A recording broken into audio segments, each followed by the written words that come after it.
Vamos a adentrarnos de lleno en este análisis. Hoy exploramos un marco psicológico que es, sinceramente, una absoluta maravilla, la terapia narrativa. Creada a principios de los 80 por el trabajador social australiano Michael White y el antropólogo neozelandés David Epstein, la verdad es que esto no es el típico enfoque clínico aburrido. ¿Qué va? Es un viaje interesantísimo. Vamos a ir desde una filosofía bastante profunda, que a veces puede parecer un poco densa, todo hay que decirlo, hasta herramientas prácticas que empoderan muchísimo. Porque en el fondo todo se reduce a entender cómo las historias que contamos sobre nuestra propia vida acaban moldeando nuestra realidad y, lo más importante, cómo podemos recuperar el control absoluto de esas narrativas. Esta es la hoja de ruta que seguiremos hoy. Empezaremos con las raíces de la terapia narrativa, pasaremos a la filosofía, el poder y el discurso, y luego contrastaremos las historias densas con las frágiles. Después veremos cómo externalizar el problema, cómo reescribir nuestra vida mediante documentos terapéuticos y para terminar hablaremos del poder de los testigos. Empezamos por el principio, las raíces de la terapia narrativa. Para entender de verdad la genialidad de lo que propusieron White y Epstein, tenemos que viajar en el tiempo a los años 80. Por aquel entonces, grandes pensadores como el antropólogo Gregory Bateson y más tarde biólogos como Maturana y Varela dejaron clarísimo que los seres humanos no vivimos aislados en una burbuja. Pertenecemos a sistemas sociales enormes. Esto dio pie a la terapia sistémica, o el modelo cibernético, que básicamente trataba a las familias casi como si fueran los engranajes de un reloj o una máquina. Pero aquí viene el giro. La terapia narrativa dio un salto conceptual brutal.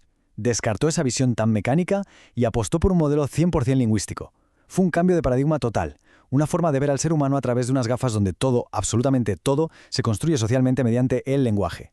Y eso nos lleva a la segunda parte, la filosofía, el poder y el discurso. Para armar este modelo, White y Epstein no dudaron en apoyarse en los pesos pesados de la filosofía de la época. Por ejemplo, tomaron el construccionismo social del psicólogo Kenneth Gergen. Esta teoría viene a decir que vivimos en mundos hechos de significados. Pero ojo, esos significados no aparecen de la nada en nuestra mente, para nada. Se construyen ahí fuera, en la calle, a partir de la cultura que compartimos y de cómo interactuamos con los demás. O sea que lo que consideramos lógico, real o bueno es simple y llanamente un producto de lo que hablamos y acordamos como sociedad. Y fíjense en cómo esta idea encaja a la perfección con la famosa teoría del biopoder del filósofo Michel Foucault. Para resumirlo de forma muy sencilla, Foucault plantea que las estructuras de poder de nuestra sociedad no necesitan usar la fuerza física bruta para dominar. En lugar de eso, usan el discurso para establecer lo que él llama narrativas dominantes. Es decir, quienes tienen el poder deciden qué historias son las que valen, influyen en las normas sociales y logran que la gente las interiorice tanto que terminan controlando hasta sus propios cuerpos y deseos sin que se den cuenta. Es fascinante y a la vez un poco escalofriante, ¿verdad? Claro, ante ese peso cultural tan tremendo, hace falta una buena herramienta. Y ahí es donde entra la deconstrucción de Jacques Derrida. Así es precisamente como la terapia narrativa le da la vuelta a la tortilla y desarma esas supuestas verdades culturales que parecen intocables. Es un proceso de diálogo para desmitificar. Imaginemos que estamos quitándole poco a poco y con mucho cuidado los cimientos a un edificio ruinoso. Al analizar de dónde vienen exactamente esas creencias que nos dominan, desmontamos la estructura que hace fuerte al problema. Y así liberamos a las personas de historias que, seamos sinceros, solo generan angustia. Pasamos a nuestro tercer punto, las historias densas frente a las historias frágiles.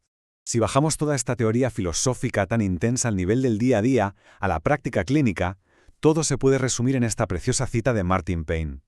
Él dice que organizamos nuestra experiencia mediante secuencias de vida que cobran existencia al relatarlas. Y esta es la verdadera revolución del asunto. Contar nuestra historia no es solo describir lo que pasó. No. Al contar y compartir nuestras historias, estamos creando nuestra propia realidad, estamos dando forma a la esencia misma de nuestra identidad. Entonces, la clave absoluta está en diferenciar la calidad de estas historias. Y para eso usamos una metáfora brillante: las descripciones frágiles frente a las densas. Las historias frágiles son las que suele contar un observador de fuera. Son súper limitantes, se saltan todos los matices y casi siempre solo se fijan en lo malo o en lo patológico. Es como si alguien nos contara el resumen de una película que ha leído en Internet. Se pierde toda la magia. Por otro lado, las descripciones densas son como la versión extendida del director. Tienen todos los detalles, conectan un montón de eventos complejos y, lo más importante, las cuenta la propia persona que las está viviendo en su propia piel. Y esto nos da paso al bloque número 4. Externalizar el problema. Aquí es donde se produce la magia, el punto de inflexión clínico más conocido de este enfoque. Pensemos en lo que suele pasar. Alguien llega a terapia con una historia vital inundada de problemas, hasta arriba de culpa. El terapeuta no se pone en un pedestal, sino que actúa como un compañero de equipo, ayudando a buscar lo que llaman puertas de entrada. Estos son esos pequeños momentos excepcionales en los que, sorprendentemente, las cosas no salieron tan mal, contradiciendo esa historia de fracaso. A partir de ahí, trabajan codo con codo para externalizar el problema. Es decir, sacar el problema fuera y separarlo por completo de quién es la persona en realidad. Y llegamos a una frase cortita pero con un poder inmenso. El problema es el problema, la persona no es el problema. Entender esto lo cambia absolutamente todo. Cuando se logra ver que la identidad personal y el conflicto van por caminos distintos, de repente se abre un espacio gigante para poder actuar.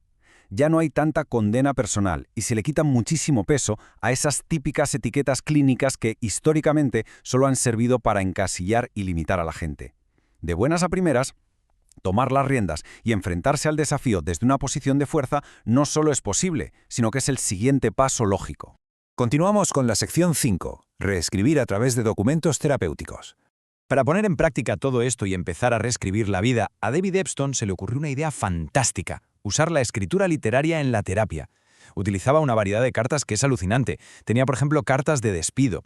Se redactaban de forma súper formal para que la persona pudiera literalmente despedir de su vida un hábito tóxico o un rol que ya no necesitaba, como ser siempre quien soluciona los problemas de toda la familia. O las cartas de predicción, donde el terapeuta escribía imaginando un futuro buenísimo dentro de 6 meses.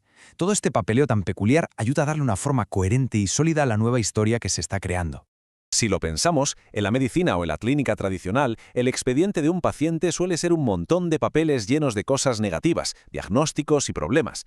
Pues bien, la terapia narrativa contraataca sacando sus propios contradocumentos. Hablamos de emitir certificados de logros, diplomas o hasta declaraciones de independencia súper formales. Esto le da a la persona algo físico, algo que puede tocar, un contrapeso real que le hace ser muy consciente de que está tomando un papel activo, de que es el verdadero autor o autora de su nueva vida.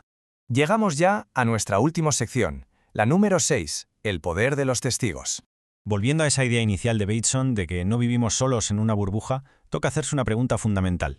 Vale, ya hemos deconstruido el problema, ya hemos escrito una historia alternativa llena de esperanza, pero ¿cómo hacemos para que los viejos discursos y presiones de la sociedad no vuelvan a aplastarla? Pues la respuesta está en algo muy humano que todos necesitamos, que nuestra comunidad nos valide. Para que esta nueva identidad eche raíces de verdad, entran en juego las llamadas ceremonias de definición. La idea es sencilla pero súper efectiva. Invitar a testigos externos a las sesiones de terapia. Pueden ser familiares, amigos o incluso personas desconocidas que hayan pasado por algo parecido. Al contar esa nueva historia de liberación delante de un público que empatiza de verdad, el relato coge un peso enorme. Estos testigos son como el cemento fresco que fija la nueva historia, protegiéndola para que no se resquebraje ante esas narrativas opresivas del pasado. Para cerrar este análisis, quedémonos con una reflexión clave. A lo largo del camino hemos visto cómo la sociedad, la historia y ciertos factores externos siempre van a intentar imponernos un guión sobre quiénes somos. Pero también hemos descubierto herramientas reales para recuperar ese terreno perdido.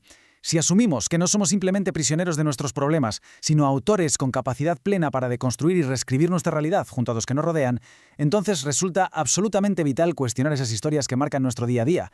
Y todo para descubrir, por fin, quién sostiene realmente el bolígrafo. Ha sido un auténtico lujo repasar todo esto hoy. Hasta la próxima.